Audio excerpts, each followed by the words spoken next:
La farmacia De Lorenzo di Conegliano vi propone un apparecchio per aerosol per bambini a 119 euro anziché 170 euro. Si tratta del Fluirespira aerosol didattico che grazie a 100 attività didattiche, 50 in italiano e 50 in inglese, favorisce il rilassamento dei bambini durante il trattamento. Consente di dedicare il giusto tempo alla terapia e favorisce un respiro più regolare e profondo, elevando i benefici dell'aerosol. Farmacia De Lorenzo, via Torricelli 2 a Conegliano, vicino alla chiesa di San Pio X. Telefono 0438 61 701. Buona giornata e buona mattinata sempre su RC Radio, ma oggi lo potete vedere, siamo anche su venetoglobe.com, sulla piattaforma audio e video dove ci potete anche vedere. Buongiorno alla dottoressa Bonotto, buongiorno. Buongiorno a lei e come buongiorno va? a tutti. Bene, grazie. Bene, allora oggi parliamo di sole, ne abbiamo già parlato ne stiamo già parlando da un paio di settimane. Sì. E devo dire che le ascoltatrici, non avevamo dubbi, le ascoltatrici si sono scatenate subito perché volevo fare una battuta su una domanda, insomma, no, la facciamo in ultima perché la teniamo per ultima, insomma, quella della crema solare. Bene, allora, dottoressa, parliamo di sole perché l'altra volta abbiamo visto, inforco gli occhiali perché ormai l'età è quella che è, l'altra volta abbiamo visto, le dicevo, alcune regole fondamentali per prendere bene il sole.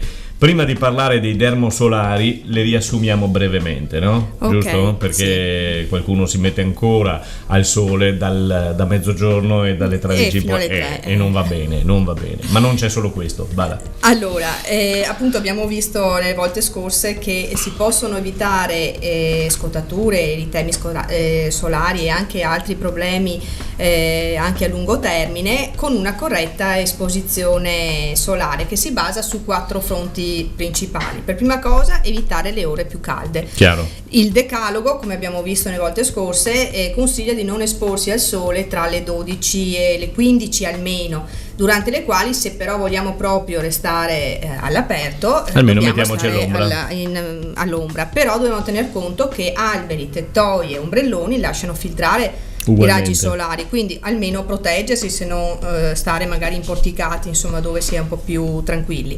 Poi bisogna tener conto anche delle superfici riflettenti, quindi l'acqua, la sabbia, la neve in particolare riflettono il sole, quindi sulla neve si rischia di scottarsi di più perché oltre ad avere un'azione riflettente della neve abbiamo anche il problema, insomma, da tener conto dell'altitudine. Quanto più alta è la quota, tanto più sottile è lo strato di atmosfera che i raggi solari devono passare e tanto meno è anche l'inquinamento, quindi chiaramente l'irraggiamento è maggiore.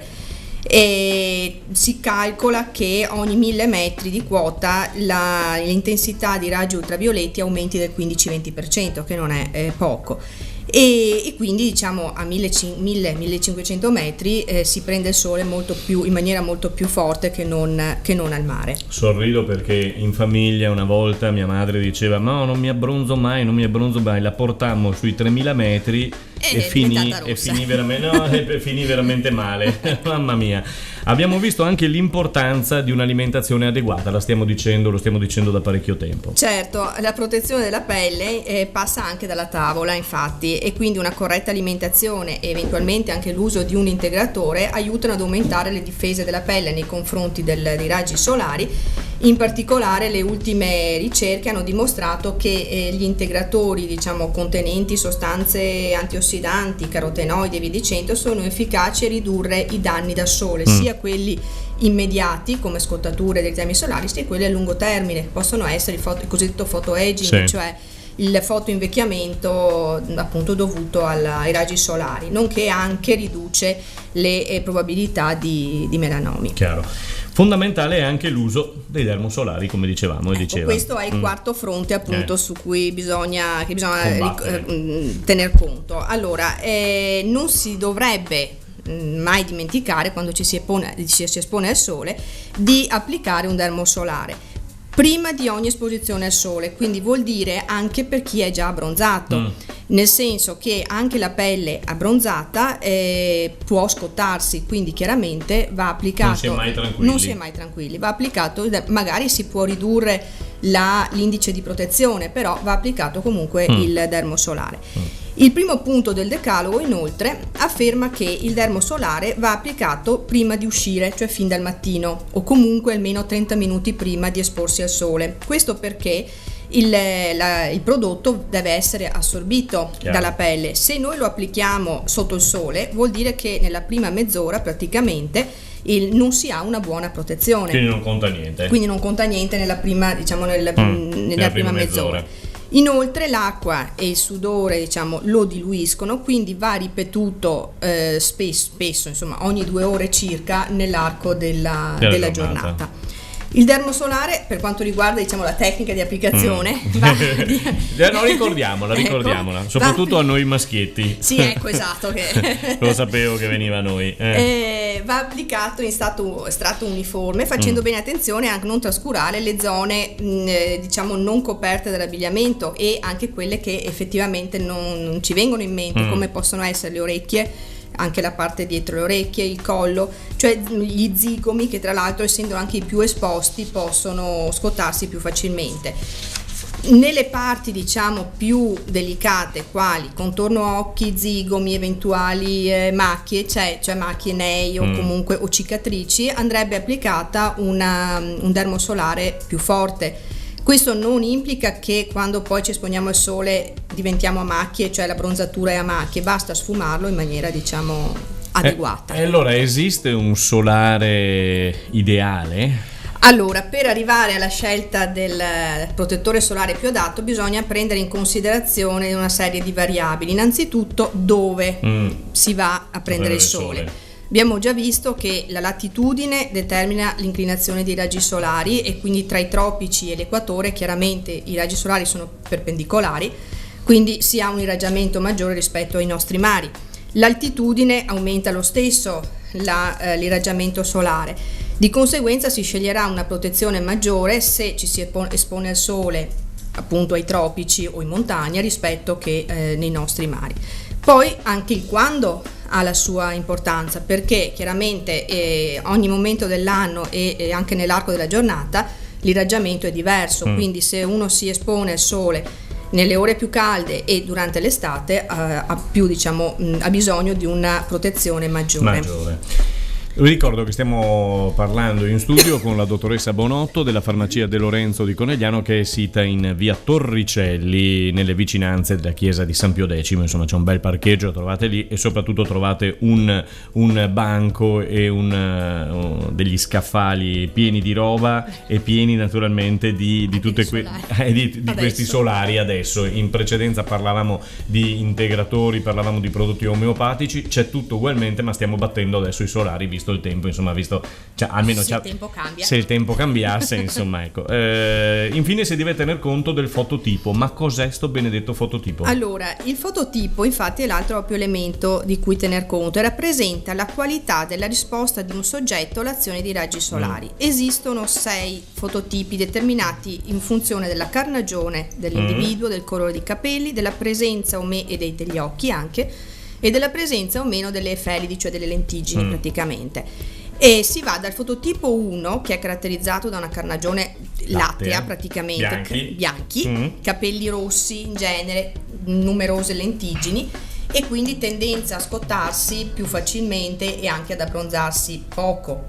Si va fino poi al fototipo 6, che è, diciamo, il fototipo della carnagione nera, capelli scuri, occhi scuri, quindi chiaramente una carnagione che si scotta più difficilmente e non ha, diciamo, grossi problemi. Per quanto riguarda noi, e intendo italiani, insomma, l'85% delle persone ha un fototipo 2 o 3, quindi sostanzialmente medio chiaro. E dopo naturalmente dipende dalla sensibilità anche di ognuno, però abbiamo una carnagione abbastanza chiara, quindi una, diciamo, protezione, diciamo, deve essere applicata, insomma. Quindi che cosa dobbiamo usare, dottoressa? Allora, conoscere il fototipo appunto ci permette di scegliere, diciamo, il solare più adatto. Non possiamo generalizzare, perché appunto dobbiamo tener conto, come abbiamo visto, di queste variabili, però possiamo dire che se non si tratta di bambini che richiedono la massima protezione, se non si tratta di pelli chiarissime, si può, diciamo, generalizzare dicendo che può andare bene un dermosolare medio-alto, insomma. Alto. Come si determina la fotoprotezione di un prodotto? Allora, il fattore di protezione, che è indicato con la sigla SPF, cioè Sun Protection Factor, esprime la capacità di un determinato protettore solare di arrestare la radiazione solare, soprattutto quella di tipo UVB. Ed è un parametro che viene calcolato in laboratorio sulla base di un rapporto matematico tra l'energia necessaria a produrre la comparsa dell'eritema, dell'arrossamento della pelle, sulla cute protetta dal prodotto, e quella necessaria a ottenere lo stesso problema sulla pelle non protetta dal prodotto. Un'altra, se vogliamo vederlo in un'altra prospettiva, l'SPF è praticamente una misura della quantità di radiazione che può essere ricevuta dalla pelle protetta prima che compaia l'eritema.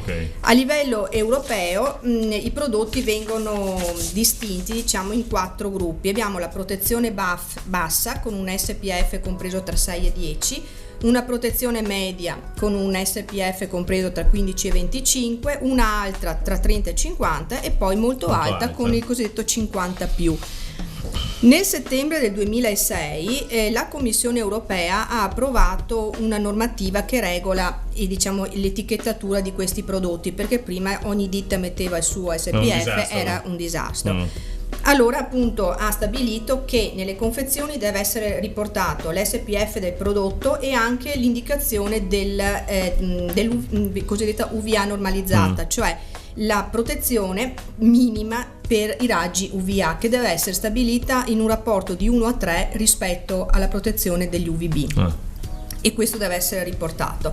Inoltre, sempre per migliorare appunto la trasparenza della comunicazione con il consumatore, non devono essere più usati quei termini che venivano usati nel passato, tipo sunblock, schermo totale, total block, eccetera, oppure fattori di protezione che adesso definiamo strani, tipo 24, 47, 60, eccetera, e proprio intanto perché lo schermo totale nel senso letterale del termine non esiste, secondo per dare una omogeneità nei prodotti. Dottoressa, quali sono le sostanze che determinano quindi la fotoprotezione? Allora, le molecole autorizzate sempre dalla Commissione europea sono 28 e sono riportate in un allegato sesto, e sono quindi dichiarate efficaci.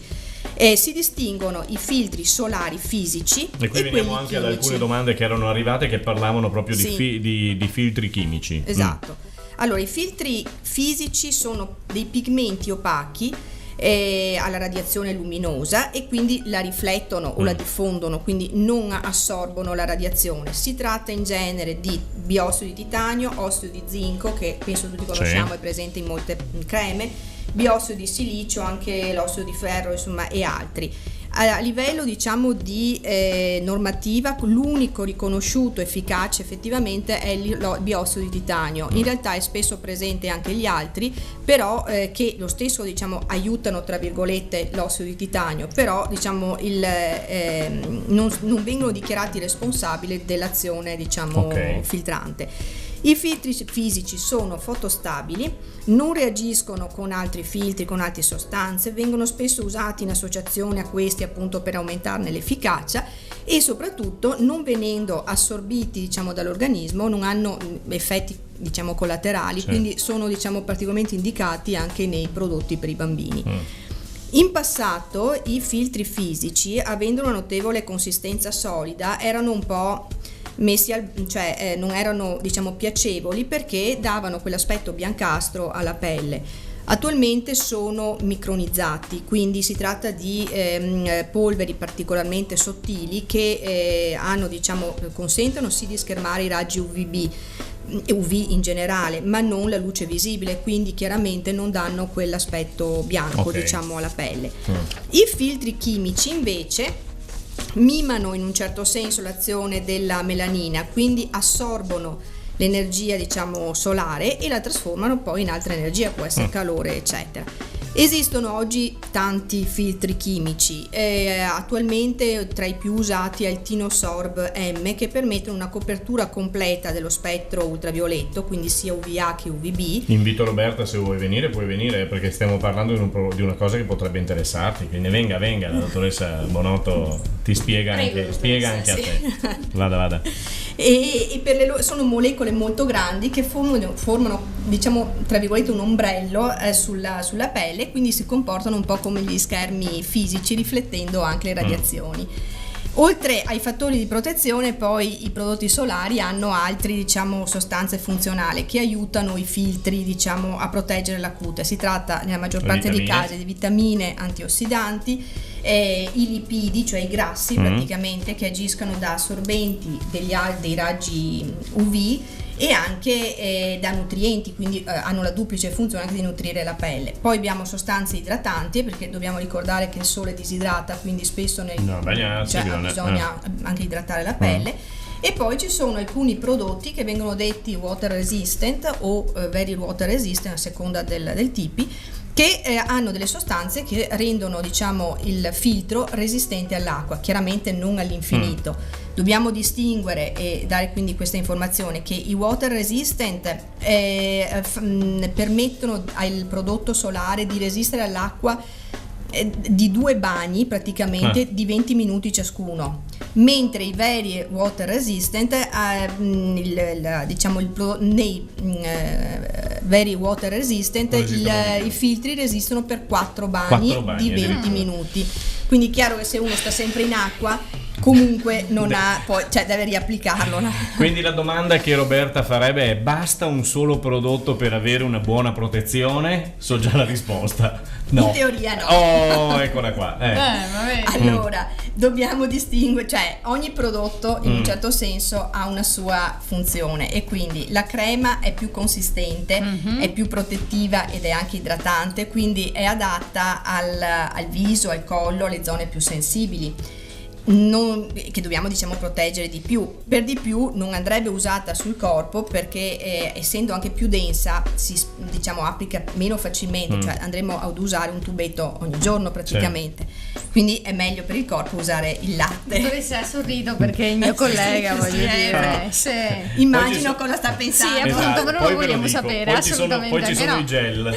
No, poi ci sono i latti, che sono sempre delle emulsioni come le creme, però hanno una quantità di acqua maggiore, quindi si applicano più Molto facilmente bene. e sono adatti al corpo. Poi ci sono i gel che in genere sono più, diciamo, apprezzati da voi uomini, perché sono meno grassi, meno unti, più veloci da applicare, più freschi, eccetera. Gli oli solari che invece sono meno protettivi, cioè di solito vengono usati più che altro per aumentare la bronzatura, quindi non sono consigliabili alle pelli particolarmente chiare. Inoltre sarebbe buona norma applicare un dermosolare più, diciamo, più alto nei primi giorni, diciamo, di esposizione al sole, e poi eventualmente, quando la pelle è più abbronzata, abbassare il filtro. Quindi non è un prodotto solo. Per voi donne, per noi uomini può bastare anche un prodotto solo. Sì, è più che sufficiente.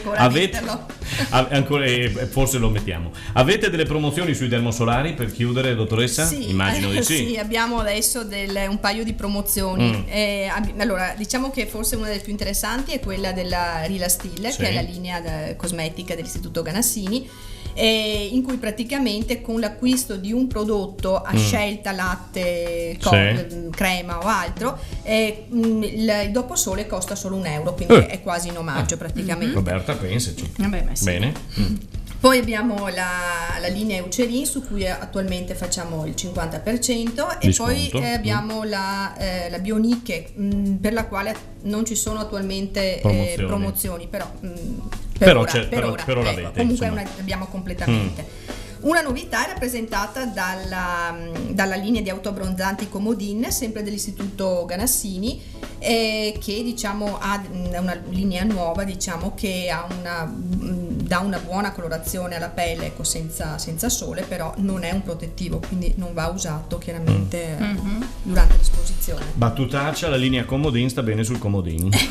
Battutaccia, ma non dovevo farla. Bene. Comunque, dottoressa, l'importante è proteggersi L'importante sempre prima di esporsi al sole. Sì. Questo è il Allora, messaggio. sorridevo anche perché Sì. pensavo che noi ne usiamo un prodotto e ci va bene, e usiamo anche, almeno è mai capitato di usare quello dello scorso anno, perché Sandra di Conegliano manda una domanda che dice: posso riutilizzare la crema solare dello scorso anno? Allora Mirko Vilanova, nella sua massima freddezza, dice: se la è là, usa. Invece Ecco. non è così. Bisogna stare attenti. Allora, siccome sono prodotti che stanno al sole, quindi al caldo, potrebbero anche rovinarsi, quindi non essere più efficaci. Se il prodotto è stato conservato bene all'ombra, Posso usarlo. si può usare fino a data di scadenza. Sì. Cosa faremo senza di voi, Però c'è una senza data di di voi scadenza. donne? C'è una data di scadenza, Infatti, chiaramente, non è che la sì, crema viene sì. può essere utilizzata. Non Però- avevo dubbi. Ma infatti ti sto Non avevo guardando, dubbi. perché magari tu hai creme nel cassetto di 10 anni Ma fa. anche 20 forse. Non fatelo. Dottoressa Bonotto, non sono uno dei suoi migliori clienti. Dottoressa Bonotto, noi la ringraziamo, la aspettiamo la settimana prossima. Ok, Parleremo di grazie a pioggia? No, parleremo no, di sole ancora di sempre. estate. No, Sì. estate. Ma che sta arrivando. Che sta Insomma, arrivando e aspettiamo via. da tempo ormai. E allora via. Dottoressa Bonotto della farmacia del dottor De Lorenzo, che si trova in via Torricelli a Conegliano, parcheggio immediato davanti, comodissimo, al piazzale della chiesa di San Pio X. Famosissima. Grazie dottoressa. Grazie per essere Grazie a stata qui voi. con noi. E noi Grazie. continuiamo ancora con la musica e ancora con il sole, almeno lo speriamo. Infatti.